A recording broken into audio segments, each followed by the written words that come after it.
much, Ben. I wanted to mention that Elizabeth has been on a national tour. She just got back literally a couple hours ago. She's spoken at dozens of rallies, some of them with no sound system. This is the Green Party organizing these. And so, our banner here, she's getting very hoarse from yelling to large crowds for so many days. And our banner here says, "Give Elizabeth a voice." It should actually be, "Give Elizabeth some new vocal cords." So, I want to introduce Elizabeth May here, the national leader of the Green Party of Canada.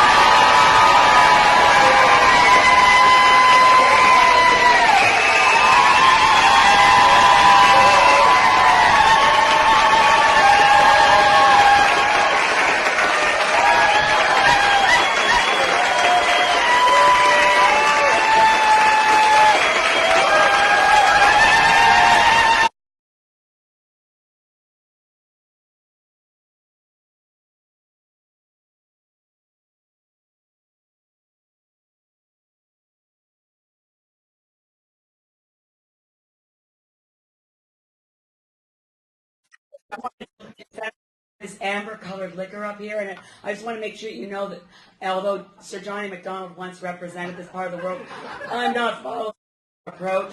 This is actually nettle juice, Spring Island, and I'm finding it really excellent for my throat. So I thought I'd get that out of the way because rumors get started really fast in politics.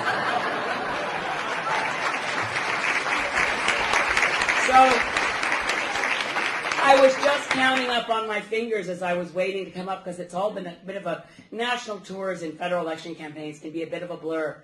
But the focus at every stop, at every rally, was the unfairness, the exclusion, and the anti-democratic, capricious, and arbitrary decision-making of this group of media executives who called themselves the consortium. And we actually have had, since Thursday morning, 25 rallies across Canada for democracy.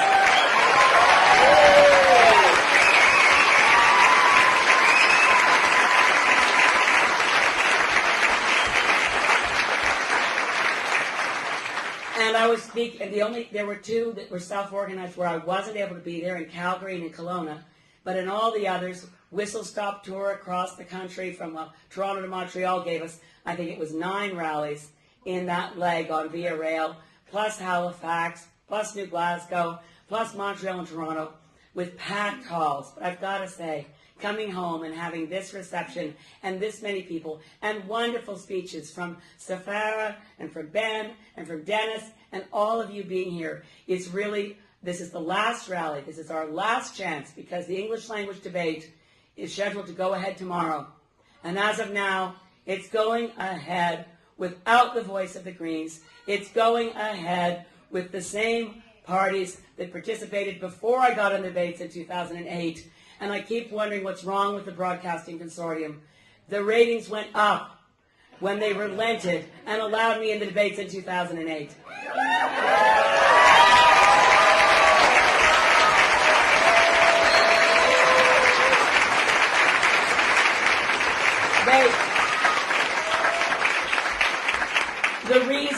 The stated reason in their press release for excluding the Greens was that it was a programming decision. And they've gone to great lengths to say how difficult it is to have 5 people in the room. And I keep wanting to point out to them that, wisdom for the ages. What works in practice should work in theory. We actually did it in 2008. I don't think that, that millions of Canadians thought that somehow or other democracy had been let down because there was that woman in the room who kept talking about things the others weren't mentioning.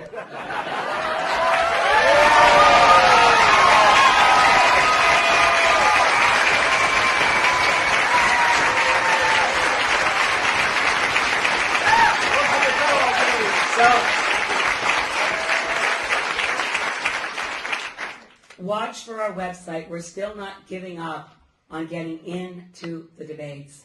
You never know. They could call tonight. They could call tomorrow morning. And as long as there's time to physically get there, unlike the other leaders, I don't seem to need a day off to prepare.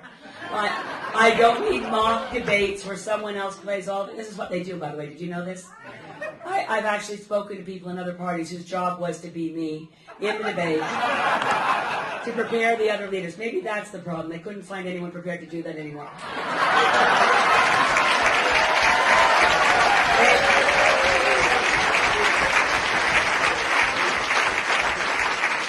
So, if I were there, and this is what I've been looking forward to, you know, one of those things that you think about whenever you discover something new about the direction of Canadian democracy, about the infiltration and excessive influence of certain large globalized corporations, you think, I could bring that up in a leaders' debate. That's something I'm going to bring up. And so I've been thinking about all the things. Now, in 2006, when they kept the Greens out, I think a lot of you will remember what issues were never mentioned. Climate change, foreign policy, and Afghanistan were never mentioned in the 2006 debate. Now, I should correct that slightly. Paul Martin did try to point out that Stephen Harper was against Kyoto, but everybody else, all the other leaders, let that drop quickly because they didn't want to talk about climate change.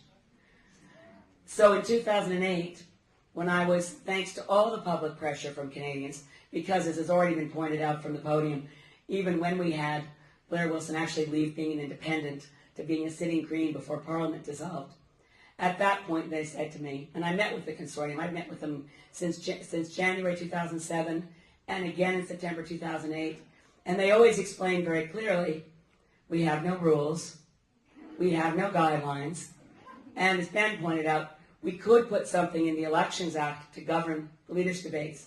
As of now, there's nothing. There's nothing in any legislation. There's not even a set of notes on an old paper napkin that these guys set aside some years ago. They actually have no rules, no criteria, and they claim they make up their mind after the writ drops based on what they think is in the public interest. So in this case, I know the aspect of collusion, it doesn't pass the sniff test here. We know, Andrew, we've had a lot of support. I'm sure you've probably been following it on the website. We've had 3, actually, former prime ministers tell me they support this. Now, Joe Clark made a very clear public statement that was just brilliant and was an affidavit we took to court. Paul Martin also made a strong statement to the media. And I ran into former Prime Minister John Turner traveling back from Vancouver to Ontario for the beginning of the tour. And he just took my hand and said, they should let you in. And he said, I'm so proud of you, which was really nice.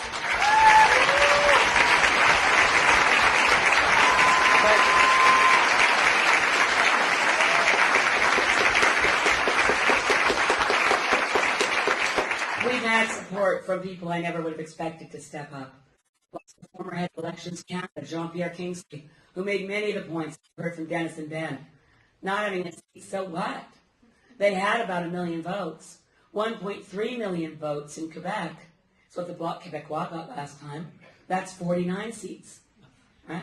What difference does it make to democracy when there's going to be a Green Party candidate on the ballots right across Canada? That the citizens of this country, even if you listen to Gilles Duceppe and think to yourself, my God, that man should be our prime minister, you can't make it happen. They're only running in Quebec. So democracy should require that a party that is truly national, that is running from coast to coast, be in the debates. And the consortium's reasoning is actually, I've elevated it to a level of respect which is not deserved because they've never offered any reasoning. They've given a decision without an explanation. So as I was saying, the litany of people from Margaret Atwood, oh, and Farley Mowat, by the way, jumped on the train. Jumped on the train.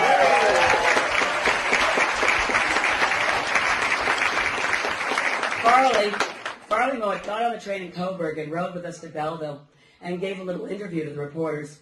And one of them asked him, did you expect them to try to keep her out of the debates?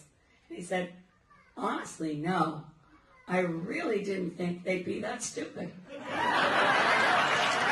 But a conservative commentator, at least small C conservative, Andrew Coyne at Maclean's, may have summed it up with the very best analogy. He said, it's as though General Motors and Ford got together with the television networks and reached an agreement that there should be no more television ads for Toyota.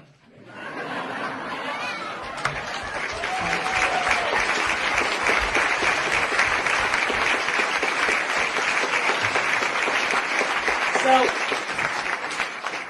since I have such a wonderful group of strong supporters for democracy here tonight, I thought I'd share a few things about what I'd want to talk about if I were there, that I think would suggest why they don't want me there. I probably didn't help my chances of getting in the 2011 leaders' debates by writing a book called Losing Confidence, Power, Politics, and the Crisis in Canadian Democracy, in which I wrote a chapter on the dangers posed to our democracy by the corporate concentration of power in our news media. It didn't help.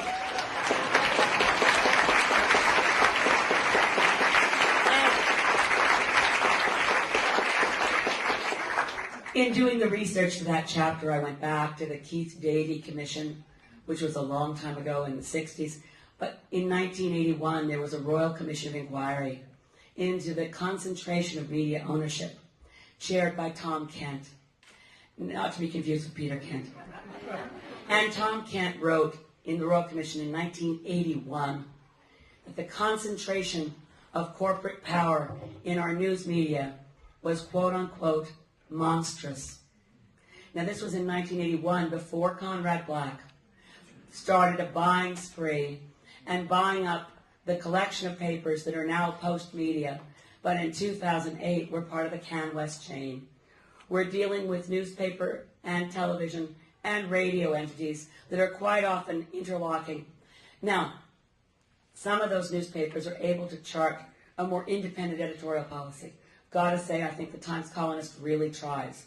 But when you see that kind of ownership, what the commissions of inquiry have been saying is a full, free, independent news media is the lifeblood of democracy because it's what gives us our information. And you watch what's happened in the United States. My friend Bobby Kennedy Jr. once explained to me how it is that so many people in the United States simply don't know what's going on. And it started with Richard Nixon's administration. They removed from the rules of the FCC the requirement for fair and balanced coverage, thus opening the door to Fox News. I mean, this is serious stuff. Earlier this year, in January, we discovered that the CRTC was putting forward a regulation to change, to say that the current rule that Canadian broadcasters are not allowed to publish false or misleading information was to be changed to say they couldn't knowingly publish false or misleading information if it was a threat to public health and safety. Now, I don't want to sound paranoid. And I always remember, especially in this last period of time dealing with the consortium, I keep thinking, there is that line, just because you're paranoid doesn't mean they're not out to get you. But we have to pay some attention here, folks. We have to pay some attention to why is it that even our public broadcaster, with strong decisions from the Ombudsman for CBC and a strong decision from the Ombudsman for Radio-Canada, both say the same thing. This decision was not in the public interest. This decision does not go along with the mandate of being a public broadcaster. So the infiltration of both fear of losing public funding, as we all know who've been supporting Friends of Public Broadcasting. I said to a CBC reporter at our platform launch, I said, you know, we support our public broadcaster even when our public broadcaster doesn't support us.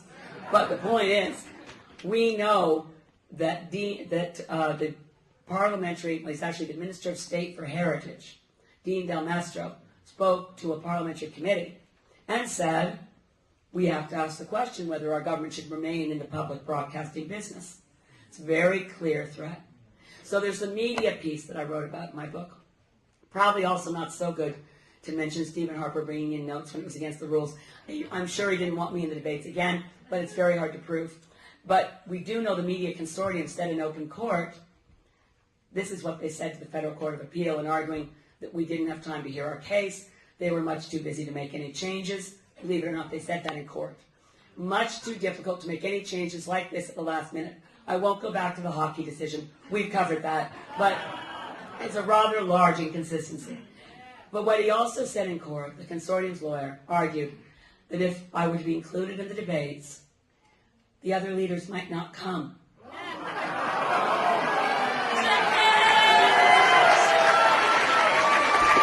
And then the argument would be, well, and the consortium's lawyer said, well, how would that help democracy if there's no debate at all? Never mind. So what did I want to talk about? In the debates, if I were there tomorrow night, and maybe I could still be there because this is certainly a strong message to any consortium that wants to pay any attention. Thank you.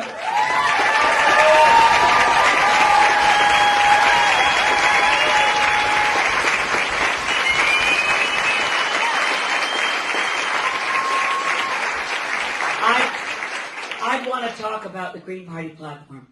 I want to talk about what it says about cities.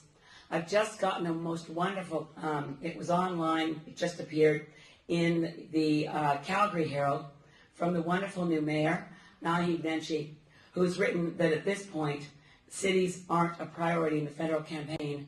And he goes on to write, with the exception of the Green Party, that's put forward a comprehensive plan for Canadian cities with adequate funding. So we know we should speak to what our municipalities need and how we go forward. I remember in 2008, in the leaders' debate, there were no questions dealing with Indigenous rights or the scandal of how we have allowed First Nations communities to continue to live without access to clean drinking water, with absolutely unacceptable poor quality education, without adequate housing. And I was the only leader at those debates who managed to raise the issue of Indigenous rights. And I would do that again if I were let in to the debate.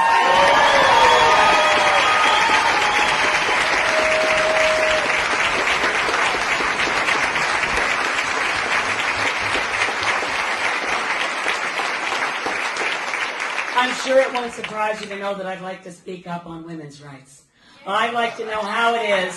Just let me see, how many of you know that since Stephen Harper became Prime Minister, they've changed the mandate of Status of Women Canada to remove the goal of equality for women? The reason you probably don't know that is the media didn't cover it. Do you see a theme here? Anyway, the other thing that's happened is that in the 2009 budget implementation bill, which is not supposed to be about anything but about 30 pages of verbiage to allow the budget to pass. In 2009, Stephen Harper's, in this minority parliament, the Harper Conservatives have figured out how to govern like a majority without working well with others. See, usually minority parliaments are wonderful, like Lester Pearson and David Lewis, because if you want to govern well, you have to start working with the rest of Parliament. Because in our system of government, Parliament is the government. All of Parliament, all MPs are the government of this country.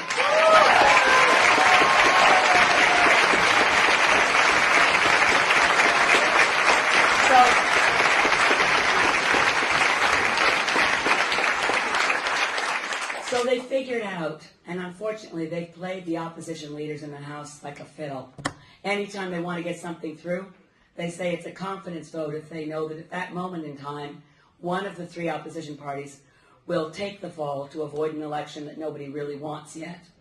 And that's how they've pushed through so many unsavory things. In the context of the 2009 budget, they changed and gutted a piece of environmental legislation Canadians have had since the Prime Minister I mentioned the first time, Sir Johnny MacDonald. The Navigable Waters Protection Act was gutted in the 2009 Budget Implementation Act. They also, in that bill, took away the right that was decided by the Supreme Court of Canada for women's pay equity in the federal civil service.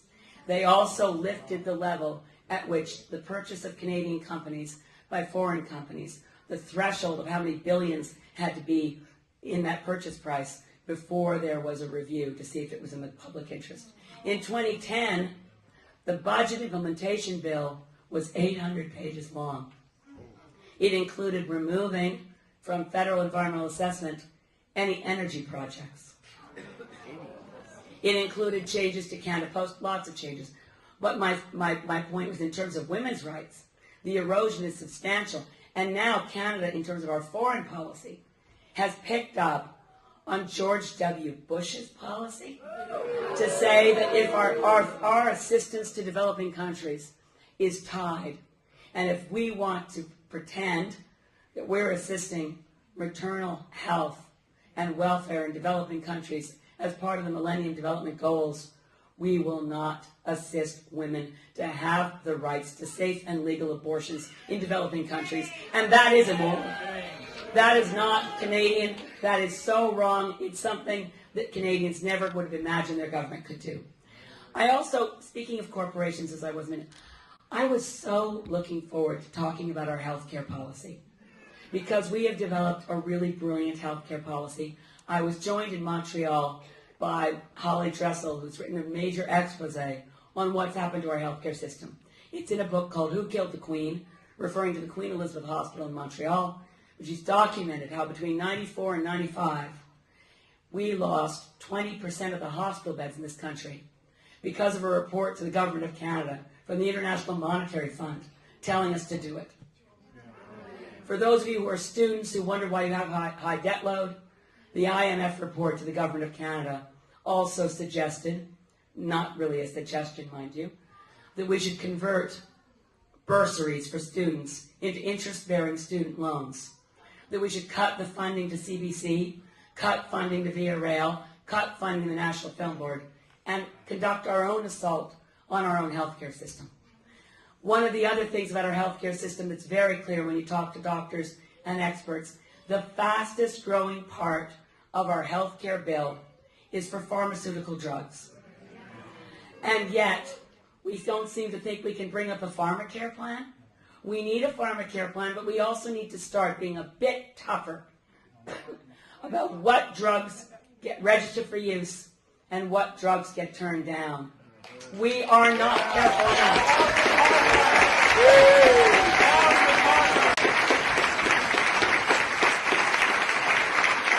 You know, boy, this nettle stuff is good.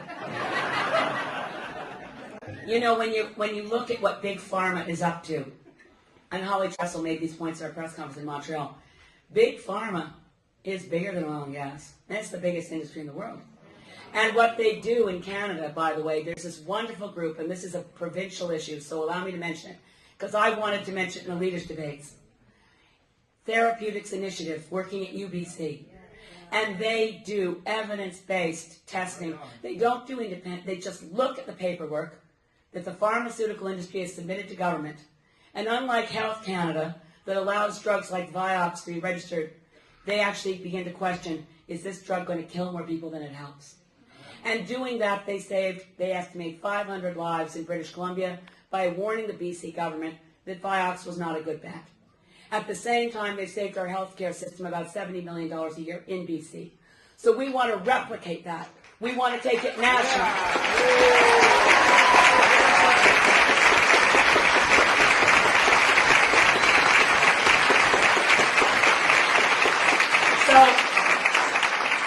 I'm pretty sure Big Pharma didn't want me there, pointing out that for every doctor in Canada, there are 2.5 drug salesmen, pointing out that for every doctor in Canada per capita, thousands of dollars are spent to encourage them to come on trips and conferences and conventions.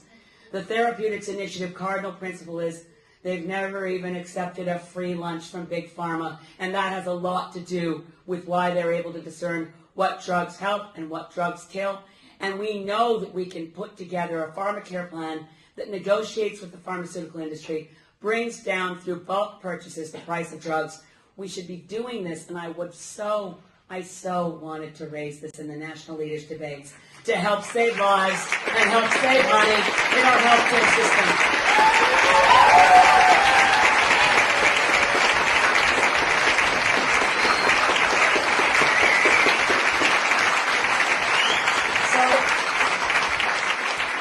Of course, the most outrageous, I'll use the word again, immoral collusion in this campaign is a decision by the consortium and all the media, not all the media here, all of you are lovely, but the consortium and the national leaders have decided that in this election, climate change is not an issue. It was apparently an issue once. It was like when pink was in, but it's not in now. So why do we keep wanting to talk about it? We want to talk about it because the rising concentrations of greenhouse gases in our atmosphere are a clear and present danger. And anyone who thinks that they belong in government must know how to take responsibilities for things that represent a threat, not to a distant generation. That's not true anymore. As Bill McGibbon says, we can stop talking about what climate change means for our grandchildren.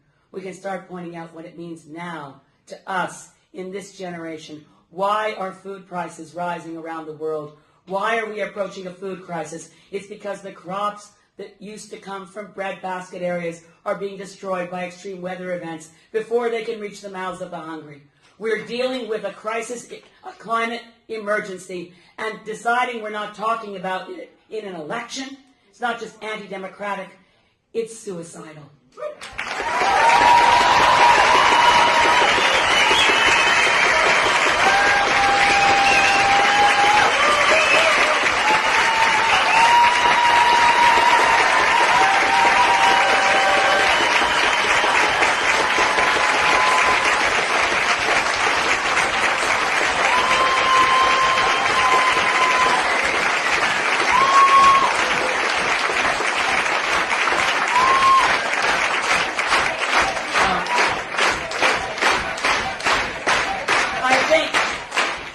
I think this gives this event tonight and all the rallies across Canada and all the tweeting and all the Facebooks. I said to people, you know, if tweeting and Facebook and messages online and social media can bring democracy to Cairo, surely it should be capable of bringing democracy to Canada.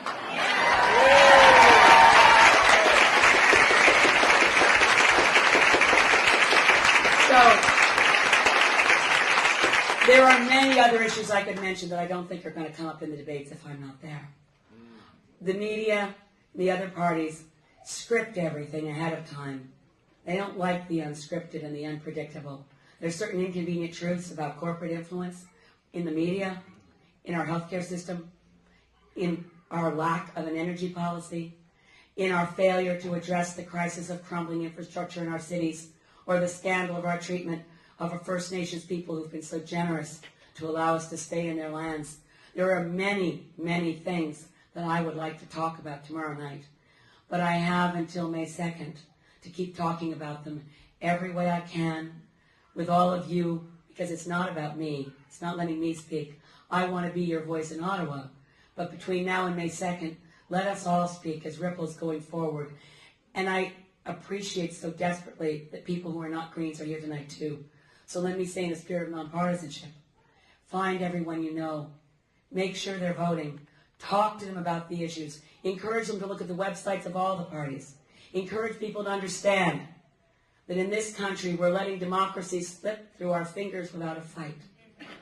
The most moving message I've received since this whole debacle about the debate started was from someone I've never met but admired from afar, Sean Bruya, the veterans advocate who was denied his claims after being a Gulf War veteran and then so despicably treated to personal insult and innuendo by a government that deliberately leaked his private health care information. Really horrific stuff.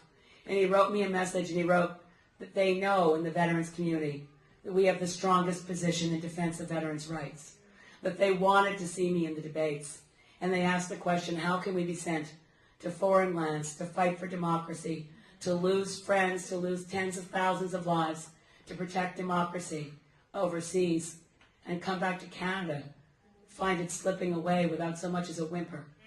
We will not let that happen. I know we will not let it happen. And what we do now and today until May 2nd has to all be about finding other ways. Dennis said, and it's true, most Canadians get their political information from the news media that's made the decision that this election is not about climate change, not about First Nations, not about poverty, not about our healthcare system. It's apparently about a fake threat of, God save us from, a coalition. There's never been a dumber statement of what is at stake in a federal election in the history of this country. If there were something to scare us, it's not the idea that MPs would cooperate. It's not that idea.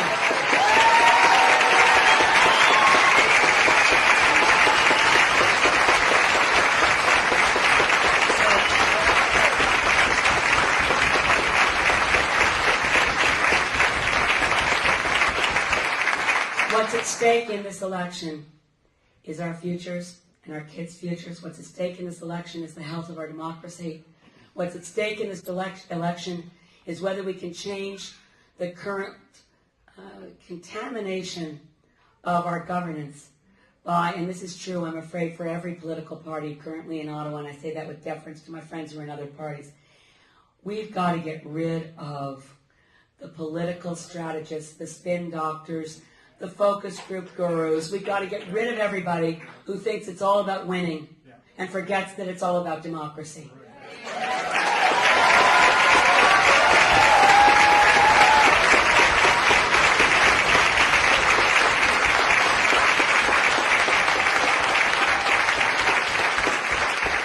You know, I've got a lot of friends in the room who've been canvassing door to door. I know they will not forgive me if I don't mention. We'd still love more help canvassing. We'd still appreciate help. Because nothing is going to send a message to the media elite who tried to shut me out of debates. Nothing is going to send a message to Ottawa that this politics of constant confrontation, negative attack ads, and a level of partisanship that exceeds sense. Nothing's going to send a message to the old boys club that they played this one wrong by trying to shut down democracy, like sending me to Ottawa to speak there.